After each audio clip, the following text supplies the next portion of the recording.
The marijuana revolution could very easily change the country, but there's a lot standing in the way.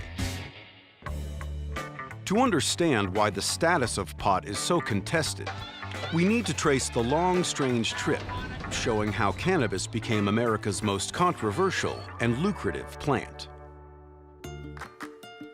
Marijuana and the United States go hand in hand. Our founding fathers, Thomas Jefferson, George Washington, and a number of others, grew what was called Indian hemp. George Washington had over 100 hemp plants at Mount Vernon. The hemp grown by our first American presidents was an industrial cash crop, perfect for making strong fiber that could be used for rope, sails, clothing, even paper, but not for smoking. The plants that you use to make the rope and the fiber have low THC levels and they don't get people high. While some early Americans made a fortune cultivating cannabis for industrial use, others began making big profits selling it as medicine. Cannabis was a major ingredient in medicines that were recommended for use in insomnia, menstrual cramps, nausea, muscle spasms, depression. But it wasn't until the 20th century that pot gained momentum as a recreational drug in America. Essentially, it was this drug of the subculture. It was a drug that was popular among jazz musicians. It was a drug that was used by Mexican immigrants in the American Southwest. Those against the drug used pot's association with both groups to frighten mainstream America. The first thing that they did, which is very important, is that they changed the name to marijuana. They made it sound like a Spanish word so that people would start thinking about the Mexican migrant workers and the black jazz musicians who are smoking this plant, and oh, they're gonna rape your white women, and we have to make this illegal.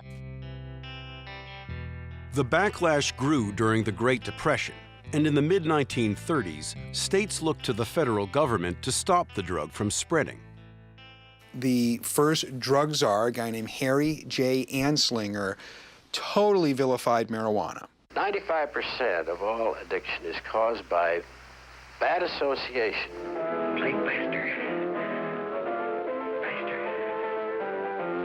Concern about its use even led the government to fund the 1936 anti-marijuana film, Reefer Madness.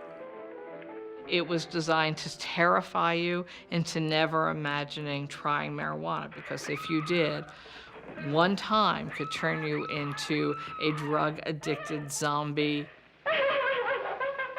The campaign against the so-called evil weed culminated in Congress passing the Marijuana Tax Act in 1937, which essentially prohibited the sale and use of cannabis throughout America. The efforts helped keep pot's popularity underground, where marijuana remained popular among artists, musicians, and poets. Marijuana came out of the beat generation in jazz in the 1950s. And then they sort of brought it into the counterculture and the emerging hippie scene. The avant-garde who had been smoking marijuana as part of their lifestyle. They were the leaders of the anti-war movement. As the Vietnam War divided America, smoking marijuana was now seen as a political act. Marijuana should be made legal now!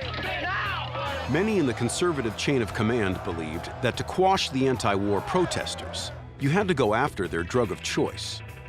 Drugs are alarmingly on the increase in use among our young people. This is a national problem. It requires an urgent action on the part of the federal government. In 1970, President Richard Nixon got Congress to pass a new drug law that identified pot as a menace to public health. Nixon administration placed marijuana in Schedule I with heroin and LSD and a whole bunch of other really dangerous, addictive drugs. If Nixon launched the war on drugs, it was Ronald Reagan who picked up the torch and ran with it a decade later, appointing his wife Nancy its spokesperson. Her message was clear. Just say no.